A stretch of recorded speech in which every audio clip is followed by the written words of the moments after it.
പ്രിയപ്പെട്ടവരെ, അസ്സലാമു അലൈക്കും വറഹ്മത്തുള്ളാഹി വബറകാതുഹു. മൂസാ നബി അലൈഹിസ്സലാമിൻ്റെ കഥ പറയാൻ നമ്മൾ തുടങ്ങിയില്ലേ? ഫിർഔൻ ആരാണ്, എങ്ങനെയാണ് ബനു ഇസ്രായേലിലെ ഫിർഔനും കൂട്ടരും അല്ലെ, ഫിർഔനും ഹാമാനും അവരുടെ ജുനൂദ് പടകളും ടോർച്ചർ ചെയ്തത് എന്നും കൊന്നുകളഞ്ഞത് എന്നുമൊക്കെ കഴിഞ്ഞ വീക്കിലെ സെഷനിൽ നമ്മൾ പഠിച്ചു അല്ലേ? So when that was the situation in Egypt, അവിടെയുള്ള ഒരു ഇസ്രായേലി കുടുംബത്തിൽ മൂസ എന്ന പേരുള്ളൊരു കുഞ്ഞ് ജനിക്കുകയാണ്. ഹിയർ കംസ് ആർ ഹീറോ അല്ലേ?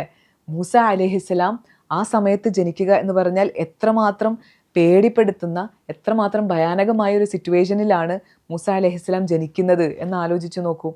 ആരായിരുന്നു മൂസ അലൈഹിസ്സലാമിൻ്റെ പേരൻസ് എന്ന് നമുക്ക് നോക്കാം. ബൈബിളിലും തൽമൂദിലുമൊക്കെ അമ്രാം എന്നാണ് മൂസ അലൈഹിസ്സലാമിൻ്റെ പിതാവിൻ്റെ പേര് ആയിട്ട് പരാമർശിച്ചിട്ടുള്ളത്.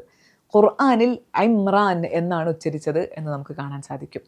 മൂസ അലൈഹിസ്സലാമിൻ്റെ ഉമ്മയെക്കുറിച്ച് അല്ലെ, ഉമ്മി മൂസ എന്ന് ഖുർആനിൽ പറയുന്നുണ്ടെങ്കിലും അവരുടെ പേര് ഐഡന്റിറ്റി ഒക്കെ അൺനോൺ ആണ്. മൂസ അലൈഹിസ്സലാം ജനിക്കുന്നതിന് മുമ്പ് തന്നെ ഈ ഇമ്രാനിനും പത്നിക്കും 2 മക്കളുണ്ടായിരുന്നു. മൂസ അലൈഹിസ്സലാമിൻ്റെ മുതിർന്ന 2 മക്കളുണ്ടായിരുന്നു. ഒന്ന് മിരിയം എന്നു പേരുള്ള ഒരു പെൺകുട്ടിയാണ്. ആ പെൺകുട്ടിയെ കുറിച്ച് ഇൻഷാ അല്ലാഹ് will talk about her later in the ആയ ഇൻഷാ അല്ലാഹ്. മറ്റൊന്ന് എന്ന് പറയുന്നത്, മറ്റൊരു കുട്ടി എന്ന് പറയുന്നത് ഹാറൂൻ നബി അലൈഹിസ്സലാം ആണ്.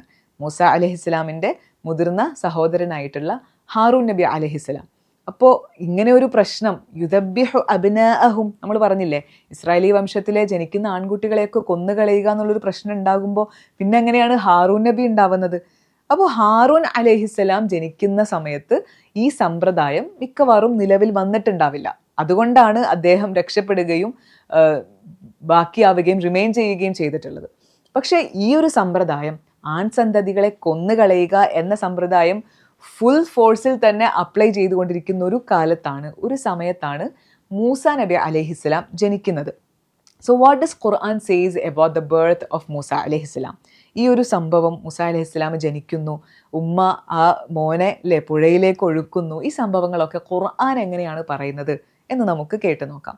സൂറത്തുൽ ഖസസിൽ അല്ലാഹു സുബ്ഹാനഹു വ തആല പറയുന്നുണ്ട്, അഊദു ബില്ലാഹി മിനശ് ശൈത്വാനിർ റജീം, ബിസ്മില്ലാഹിർ റഹ്മാനിർ റഹീം, وأوحينا إلى أم موسى أن أرضعيه فإذا خفت عليه فألقيه في اليم ولا تخافي ولا تحزني إنا رادوه إليك وجاعلوه من المرسلين.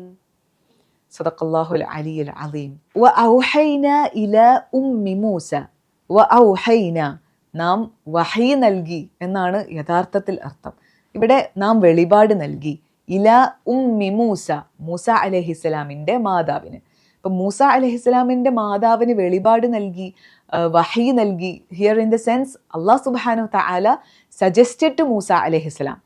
മൂസ അലൈഹിസ്സലാമിൻ്റെ മാതാവ് ഒരു പ്രവാചകയല്ലല്ലോ, നബി അല്ലല്ലോ. അപ്പോൾ വഹി എന്ന രൂപത്തിൽ തന്നെ ആയിക്കൊള്ളണമെന്നില്ല, മറിച്ച് അള്ളാഹു അവരെ കൊണ്ട് തോന്നിപ്പിച്ചു, അവർക്ക് സജസ്റ്റ് ചെയ്തു അല്ലേ, അവരുടെ മനസ്സിൽ ആ സമയത്ത് അങ്ങനെ തോന്നിപ്പിച്ചു എന്നൊക്കെ ആവാം. അപ്പോൾ ഔഹൈന ഇല ഉമ്മി മൂസ, ഏതായാലും അള്ളാഹു മൂസ അലൈഹിസ്സലാമിൻ്റെ മാതാവിന് വെളിപാട് നൽകി, അല്ലെങ്കിൽ അവരോട് സജസ്റ്റ് ചെയ്തു. എന്താണ് കൽപ്പിച്ചത്? എന്താണ് അവരോട് ആവശ്യപ്പെട്ടത്?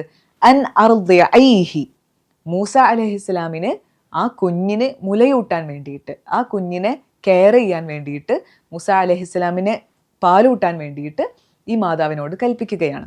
എന്നിട്ട് പിന്നീട് പറയുന്നു ഫഇദാ ഖിഫ്തി അലൈഹി, ഫഇദാ അങ്ങനെ ആയാൽ, ഖിഫ്തി എന്ന് പറഞ്ഞാൽ നീ ഭയപ്പെട്ടാൽ, അലൈഹി അവൻ്റെ കാര്യത്തിൽ, എന്നുവെച്ചാൽ when you fear for his life what you have to do is, എന്താ ചെയ്യേണ്ടത് എന്ന് ചോദിച്ചാൽ അത് പിന്നീട് പറയാണ്. അങ്ങനെ ഭയം തോന്നുകയാണെങ്കിൽ, അവൻ്റെ കാര്യത്തിൽ എന്തെങ്കിലും ഒരു ഭയം ഫീൽ ചെയ്യുകയാണെങ്കിൽ പിന്നെ ചെയ്യേണ്ടത് ഫഅൽഖീഹി ഫിൽ യമ്മി, ഫഅൽഖീഹി അവനെ എറിയുക, ആ കുഞ്ഞിനെ എറിയുക, ഫിൽ യമ്മി, യം എന്ന് പറഞ്ഞാൽ പുഴ, അവനെ പുഴയിലേക്ക് എറിഞ്ഞു കളയുക. വലാ തഖാഫി വലാ തഹ്സനി, വലാ തഖാഫി, ഖൗഫ് എന്ന് പറഞ്ഞാൽ ഭയം, വലാ തഖാഫി എന്ന് പറഞ്ഞാൽ ഒന്നും ഭയപ്പെടേണ്ടതില്ല. വലാ തഹ്സനി, ഹുസ്ന് എന്ന് പറഞ്ഞാൽ ദുഃഖം, സാഡ്നസ്. സോ നിങ്ങൾ ദുഃഖിക്കുകയും വേണ്ട. അപ്പോൾ ഒന്നും ഭയപ്പെടേണ്ടതില്ല, ദുഃഖിക്കേണ്ടതുമില്ല, അവനെ പുഴയിലേക്ക് എറിഞ്ഞുകൊള്ളുക. ആൻഡ് പിന്നെ അള്ളാഹു പറയുന്നു, ഇന്ന റാദൂഹു ഇലൈക്കി, ഇന്ന തീർച്ചയായും നാം, റാദൂഹു അവനെ മടക്കി എത്തിക്കും. ഹു എന്ന് പറയുമ്പോൾ അവനെ, ആ കുഞ്ഞിനെ, റാദൂഹു തീർച്ചയായും നാം തിരികെ എത്തിക്കും, ഇലൈക്ക് മാതാവിനോട് പറയുകയാണ്, നിന്റെ അടുക്കിലേക്ക് എത്തിക്കും. അപ്പൊ ഇലൈക്ക എന്ന് പറഞ്ഞാൽ അത് മെയിലായിട്ടുള്ള നമ്മുടെ മുമ്പിലുള്ള ഒരാളോടാണ് പറയുക. ഇലൈക്കി എന്നത് മാതാവ് ഫീമെയിൽ ആയതുകൊണ്ടാണ് ഇലൈക്കി എന്ന് ഉപയോഗിച്ചിട്ടുള്ളത്. അപ്പൊ മാതാവിനോട് പ്രതീക്ഷയോടുകൂടി അള്ളാഹു പറയാണ്, ഒന്നും ഭയപ്പെടേണ്ടതില്ല, നിന്റെ അടുക്കിലേക്ക് തന്നെ ആ കുഞ്ഞിനെ തിരിച്ചെത്തിക്കുന്നതാകുന്നു. എന്നിട്ടോ വജഅലൂഹു മിനൽ മുർസലീൻ, അത്ര നേരത്തെ മൂസ അലൈഹിസ്സലാമിന്റെ മാതാവിനോട് പറയുകയാണ്, വജഅലൂഹു അവനെ നാം ആക്കുകയും ചെയ്യും, മിനൽ മുർസലീൻ ദൈവദൂതന്മാരിൽ ഒരുവനാക്കുകയും ചെയ്യും എന്ന്, അള്ളാഹുവിൻ്റെ ദൈവദൂതനാക്കുകയും ചെയ്യും എന്ന് അവരോട് പറയാണ്. ഇവിടെ ശ്രദ്ധിക്കേണ്ടുന്ന ഒരു കാര്യം, അള്ളാഹു സുബ്ഹാനഹു തആല ഇമ്മീഡിയറ്റ്ലി ആഫ്റ്റർ ബർത്ത് കുട്ടിയെ പുഴയിലേക്ക് എറിയാൻ കൽപ്പിക്കുകയല്ല ചെയ്തത്. Till she felt A real danger for it, അവരോട് കുഞ്ഞിനെ മുലയൂട്ടാനും കെയർ ചെയ്യാനും തന്നെയാണ് അള്ളാഹു സുബ്ഹാനഹു തആല ആവശ്യപ്പെട്ടത്. പക്ഷേ എങ്ങാനും കുട്ടിയുടെ ശബ്ദം പുറത്തേക്ക് കേട്ടിട്ടോ അല്ലെങ്കിൽ വല്ല ചാരന്മാരും സൂചന കൊടുത്തിട്ടോ ഒക്കെ കുഞ്ഞിൻ്റെ ജീവൻ അപകടത്തിലാണ് എന്ന് ഒരു നിമിഷം നിനക്ക് തോന്നിയാൽ അവനെ പിന്നെ പുഴയിലേക്ക് ഒഴുക്കുക. എന്ന് പുഴയിലേക്ക് ഒഴുക്കുകയാണല്ലോ എന്ന കാര്യത്തിൽ ഭയങ്കര ബേജാറൊന്നും വേണ്ടതില്ല അല്ലേ? പക്ഷെ അള്ളാഹു അതിന് ശേഷം പറയുന്നുണ്ട്, അതിനെക്കുറിച്ച് ആലോചിച്ച് ടെൻഷനൊന്നും വേണ്ട, ഒരു ദുഃഖം വേണ്ട, ഒരു ഭയം വേണ്ട, അവനെ ഞാൻ സംരക്ഷിച്ചു കൊള്ളും, നിന്റെ അടുക്കലേക്ക് അതുപോലെ തന്നെ തിരിച്ചു കൊണ്ടുവരും, എന്നിട്ട് അവനെ പ്രവാചകനാക്കുകയും ചെയ്യും എന്ന് പറയുന്നുണ്ട്. അപ്പോൾ പുഴയിൽ ഒഴുക്കുന്നതുമായി ബന്ധപ്പെട്ടിട്ട് സൂറത്തു ത്വാഹയിൽ പറയുന്നത് ഇങ്ങനെയാണ്, അനിഖ്ദിഫീഹി ഫിത്താബൂത്തി, ഇപ്പോൾ വെറുതെ പുഴയിൽ ഒഴുക്കുകയല്ല, ഒരു പെട്ടിയിൽ അല്ലെങ്കിൽ ഒരു പേടകത്തിൽ വെച്ച് അവനെ പുഴയിൽ ഒഴുക്കാനാണ് അള്ളാഹു സുബ്ഹാനഹു തആല ആവശ്യപ്പെടുന്നത്. ഈ ഒരു ആയത്തിൻ്റെ പ്രത്യേകത എന്ന് പറഞ്ഞാൽ ഇതിൽ 2 കമാൻഡ്സ് ഉണ്ട്, അതുപോലെ തന്നെ 2 പ്രൊഹിബിഷൻസും ഉണ്ട്. അതിൽ കമാൻഡ്സ് എന്തൊക്കെയാണെന്ന് ചോദിച്ചാൽ, ഒന്ന് അൻ അർദിഇഹി, to take care of the child. Okay, രണ്ടാമത്തെ കമാൻഡ് എന്താണ് എന്ന് ചോദിച്ചാൽ അൽഖീഹി ഫിൽ യമ്മി എന്ന് പറയുന്ന ഭാഗം, to cast the child in the river, പുഴയിൽ ഒഴുക്കാൻ. പിന്നെ 2 പ്രൊഹിബിഷൻസ് ആണ്. ആ 2 പ്രൊഹിബിഷൻസ് എന്ന് പറയുന്നത്, ഒന്ന് ലാ തഖാഫ് അല്ലെ, വലാ തഖാഫി, രണ്ടാമത്തേത് വലാ തഹ്സനി, don't be fearful, and second one not to grief, ഇപ്പം ഭയപ്പെടേണ്ടതില്ല, ദുഃഖിക്കേണ്ടതില്ല. അങ്ങനെ ആദ്യം 2 കമാൻഡ്സ് പറയുന്നു, 2 പ്രൊഹിബിഷൻസ് പറയുന്നു, and at the last of the ആയ അള്ളാഹു പ്രതീക്ഷയും നൽകുകയാണ്. എന്ത്? അവനെ നിശ്ചയമായും അള്ളാഹു തിരികെ ഉമ്മയുടെ അടുക്കിലേക്ക് തന്നെ കൊണ്ടുവരും, അവനെ പ്രവാചകനാക്കും എന്ന് പറഞ്ഞിട്ട്. അങ്ങനെ അള്ളാഹു സുബ്ഹാനഹു തആല ആ മാതാവിന് ഉറപ്പ് കൊടുക്കുകയാണ് ചെയ്യുന്നത്, തൻ്റെ ഈ പുത്രൻ വളർന്നു വലുതായി ഒരു ദൈവദൂതനായി തീരും എന്നും അവരെ അറിയിക്കുകയാണ്. അങ്ങനെ ഫിർഔനിൻ്റെ കുടുംബം ഒരു പുഴവക്കിൽ നിൽക്കുന്ന സമയത്ത് ആ കുഞ്ഞിനെ ഇങ്ങനെ നദിയിൽ ഇങ്ങനെ ഒഴുകി വരുന്നതായിട്ട് കാണുകയാണ്. അള്ളാഹുവിൻ്റെ ഒരു പ്ലാൻ ആലോചിച്ച് നോക്കൂ. ഏത് കുഞ്ഞിൻ്റെ കൈകൾ കൊണ്ടാണോ ഫിർഔനും കൂട്ടരും ഇൻഷാ അള്ളാഹ് നശിപ്പിക്കപ്പെടുക, ആ കുഞ്ഞിനെയാണ് അവർ നദിയിൽ നിന്ന് കണ്ടെടുത്ത് പോറ്റാനൊരുങ്ങുന്നത്. ഫിർഔനിൻ്റെ ഭാര്യ, ഫിർഔനിൻ്റെ പത്നിക്ക് അങ്ങേയറ്റത്തെ വാത്സല്യം തോന്നുകയാണ് ആ കുഞ്ഞിനോട് വല്ലാത്ത സ്നേഹം തോന്നുകയാണ്. അങ്ങനെ ആ കുഞ്ഞിനെ എടുത്തുകൊണ്ട് ഫിർഔനിൻ്റെ ഭാര്യ ഫിർഔനിനോട് പറയുന്നു, ഖുർറത ഐനിൻ ലീ വലക്, എനിക്കും നിനക്കും, ഫിർഔനോട് പറയാണ്, എനിക്കും നിനക്കും കൺകുളിർമയായിരിക്കും ഈ കുഞ്ഞ്. ഖുർറത്ത് എന്ന് പറഞ്ഞാൽ കുളിർമ, കുളിര്. ഐൻ എന്ന് പറഞ്ഞാൽ കണ്ണിന്, അപ്പോൾ കൺകുളിർമയാണ്. ലീ വലക്, എനിക്കും നിനക്കും കൺകുളിർമയായിരിക്കും ഈ കുഞ്ഞ്, ഇവനൊരിക്കലും വധിച്ചു കളയരുത്. അപ്പോൾ വധിച്ചു കളയരുത് എന്നവിടെ പറയുന്നുണ്ടെങ്കിൽ ആലോചിച്ച് നോക്കൂ, ഈ ഒഴുകി വരുന്ന നദിയിൽ ഒഴുകി വരുന്ന കുഞ്ഞ് ബനു ഇസ്രായേലിൽ പെട്ടതാവാം എന്നൊരു സൂചന അവരിൽ ഉണ്ടല്ലേ. അല്ലാതെ പിന്നെ എങ്ങനെയാണ് ഒരു കുഞ്ഞ് നദിയിലൂടെ എങ്ങനെ ഒഴുകി വരിക? ഏതെങ്കിലും ബനു ഇസ്രായേലി കുടുംബം തൻ്റെ കുഞ്ഞിനെ സംരക്ഷിക്കാൻ വേണ്ടി നദിയിൽ ഒഴുക്കിയതായിരിക്കാം എന്നൊക്കെ അവർക്ക് ആ ഒരു സമയത്ത് അല്ലേ ഓർമ്മയിൽ വന്നിട്ടുണ്ടാകും, മനസ്സിലായിട്ടുണ്ടാകും. അപ്പോൾ ഇവനെ വധിക്കരുത്, അവൻ നമ്മുടെ സംരക്ഷണത്തിൽ വളർന്നോട്ടെ. അങ്ങനെ ആയിക്കഴിഞ്ഞാൽ, നമ്മുടെ സംരക്ഷണത്തിൽ കൊട്ടാരത്തിൽ വളർത്തിക്കഴിഞ്ഞാൽ അവനെ നമുക്ക് നമ്മുടെ പുത്രനായി തന്നെ ദത്തെടുക്കാലോ. അപ്പോൾ ആ സമയത്ത് താൻ ഇസ്രായേലി വംശജനാണ് എന്ന് ഒരിക്കലും ഈ കുഞ്ഞിന് മനസ്സിലാവുകയില്ലല്ലോ. ആ കുഞ്ഞ് വിചാരിച്ചോളും ഫിർഔൻ വംശത്തിൻ്റെ, ഫറോവകളുടെ വംശത്തിലെ ഒരംഗമാണ് താൻ എന്ന് വിചാരിച്ചോളും. അങ്ങനെ അവന് ഖിബ്തി ആയിക്കൊണ്ട് തന്നെ നമുക്ക് വളർത്താം എന്നൊക്കെ ഈ ഫിർഔനിനോട് ഫിർഔനിൻ്റെ പത്നി ഓരോന്നായിട്ട് ഇങ്ങനെ പറഞ്ഞു നോക്കുകയാണ്. അവസാനം മൂസ അലൈഹിസ്സലാമിനെ ഫിറഔനും പത്നിയും പോറ്റാൻ തീരുമാനിക്കുന്നു. അവരെ മൂസ അലൈഹിസ്സലാമിനെ ദത്തെടുക്കാൻ തീരുമാനിക്കുന്നു. മൂസ നബിയുടെ ഉമ്മയാവട്ടെ ഇതേ സമയത്തല്ലേ മൂസ അലൈഹിസ്സലാമിനെ ഇങ്ങനെ നദിയിലൊഴുക്കി അവിടെ വെയിറ്റ് ചെയ്യാണ്. ആകെ ബേജാറിലാണ്, വല്ലാതെ വിഷമിച്ചിരിക്കുകയാണ്. എന്താണ് സംഭവിക്കുക എന്നറിയാത്ത ആകാംക്ഷയിലാണ്. ഷി വാസ് വെരി ഡിസ്ട്രെസ്ഡ് എന്ന് നമുക്ക് ശരിക്കും മനസ്സിലാക്കാൻ സാധിക്കും ഖുർആനിൽ ശേഷം പറയുന്ന ആയത്തുകളിലൂടെ. ആൻഡ് ഈ സമയത്ത് ഉമ്മ എന്ത് ചെയ്തു? She told the sister of Musa അലൈഹിസ്സലാം to walk along the river and watch the floating basket. Musa അലൈഹിസ്സലാമിൻ്റെ സഹോദരിയോട് പുഴയരികിലൂടെ നടക്കാനും ആ ബാസ്ക്കറ്റ് എവിടേക്കാണ് പോകുന്നത് എന്ന് നോക്കാനും വേണ്ടി ആവശ്യപ്പെടുകയാണ്. തൻ്റെ ഇടമുള്ള ആ പെൺകുട്ടി ഇങ്ങനെയൊക്കെ സാഹചര്യം ഉണ്ടായിട്ടും ആരെയും കാണാതെ ആ കുഞ്ഞിനെ ഫോളോ ചെയ്ത് കുഞ്ഞ് സേഫായി കൊട്ടാരത്തിൽ ഫിറഔനിൻ്റെയും പത്നിയുടെയും കൈകളിൽ എത്തി എന്ന് മനസ്സിലാക്കിയപ്പോൾ അതിൽ നിന്ന് വിത്ഡ്രോ ചെയ്തു. പിന്നെ ഓക്കെ, അവിടെ എത്തിയിട്ടുണ്ട് എന്ന് മനസ്സിലായി. ഉമ്മയെ വിവരമറിയിക്കുകയും ചെയ്യുന്നുണ്ട്. ഇനിയോ കൊട്ടാരത്തിലെത്തിയല്ലോ കുഞ്ഞ്.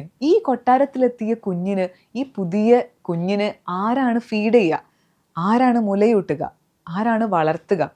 സോ എന്തുകൊണ്ടാണ് ഈ ക്വസ്റ്റ്യൻ റെലവൻ്റ് ആവണത് എന്ന് ചോദിച്ചാൽ, in old days the well to do families and the noble ഫാമിലീസിന് ഒരു കൾച്ചർ ഉണ്ട്.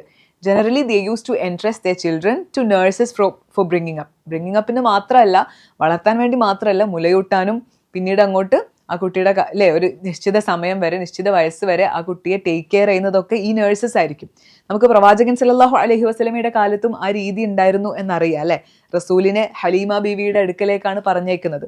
ഹലീമ ബീവിയാണ് മുലയൂട്ടി വളർത്തുന്നത്. അപ്പോൾ അങ്ങനെ ഒരുപാട് പാലൂട്ടുന്ന ഉമ്മമാരെ മൂസ അലൈഹിസ്സലാമിന് വേണ്ടി ഫിറഔനിൻ്റെ പത്നി കൊട്ടാരത്തിൽ നിന്ന് അന്വേഷിക്കുകയാണ്. അങ്ങനെ ഒരുപാട് പാലൂട്ടുന്ന ഉമ്മമാരെ അവർ ട്രൈ ചെയ്തു. പക്ഷേ ഈ കുട്ടിക്ക് മുലയൂട്ടാൻ വേണ്ടി ഫിറഔനിൻ്റെ പത്നി വിളിച്ചു വരുത്തിയിട്ടുള്ള ഒരു സ്ത്രീയുടെയും മുല കുടിക്കാൻ ആ കുഞ്ഞ് കൂട്ടാക്കിയില്ല എന്നുള്ളതാണ്.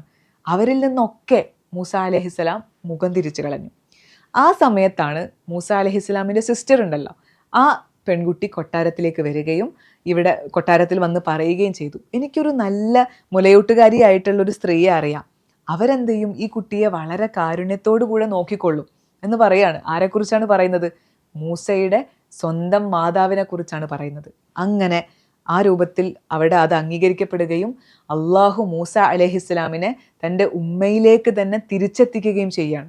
യുനോ മൂസ അലൈഹിസ്സലാം ഇങ്ങനെ കൊട്ടാരത്തിൽ പിന്നെ ജീവിക്കുന്നു അല്ലേ, ഉമ്മ മുലയൂട്ടുന്നുണ്ട്, അതിനുശേഷം വളർന്ന് വലുതാവുന്നു. മൂസ അലൈഹിസ്സലാം പക്ഷേ കൊട്ടാരത്തിൽ ഒരു ഖിബ്തി വംശജനായിട്ടാണോ ജീവിക്കുന്നത്? അല്ല, മൂസ അലൈഹിസ്സലാമിനെ അറിയാമായിരുന്നു. He knew that he's A Banu Israeli. ആ വിവരം മൂസ അലൈഹിസ്സലാം അറിഞ്ഞുകൊണ്ട് തന്നെയാണ് ജീവിച്ചത്.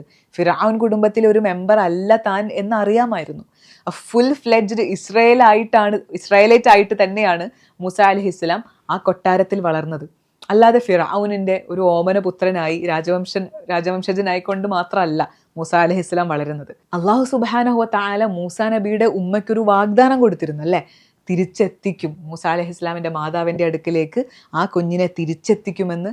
അപ്പോൾ ആ ഒരു വാഗ്ദാനം എത്ര ട്രൂത്ത്ഫുൾ ആണ് എന്ന് തെളിയിക്കുക കൂടിയാണ്, മൂസയുടെ ഉമ്മയ്ക്ക് അത് ഉറപ്പ് കൊടുത്തത് പുലർത്തി കാണിച്ചു കൊടുക്കുക കൂടിയാണ് അള്ളാഹു സുബ്ഹാനഹു വ തആല ചെയ്തിട്ടുള്ളത്. ഈ രൂപത്തിലാണ് മൂസ നബിയുടെ ജനനവുമായി ബന്ധപ്പെട്ടിട്ടുള്ള സംഭവങ്ങൾ വിശുദ്ധ ഖുർആനിൽ പരാമർശിച്ചിട്ടുള്ളത്. ഇനി അങ്ങോട്ട് മൂസ അലൈഹിസ്സലാമുമായി ബന്ധപ്പെട്ടിട്ടുള്ള പല സംഭവങ്ങളും പിന്നീട് ഈ സൂറയിലും മറ്റു സൂറകളിലും, നമ്മൾ നേരത്തെ പറഞ്ഞിട്ടുള്ള ബഖറ, അൽ അറാഫ്, യൂനിസ് തുടങ്ങിയ സൂറകളിലൊക്കെയായി പരന്നു കിടക്കുന്നുണ്ട് സംഭവങ്ങൾ. ഇൻഷാ അള്ളാഹ് നമുക്ക് അത് ഓരോന്നായി എടുത്ത് പഠിക്കാം. അടുത്ത സെഷനിൽ വീണ്ടും കാണാം. അസ്സലാമു അലൈക്കും വറഹ്മത്തുള്ളാഹി തആല വബറകാതുഹു.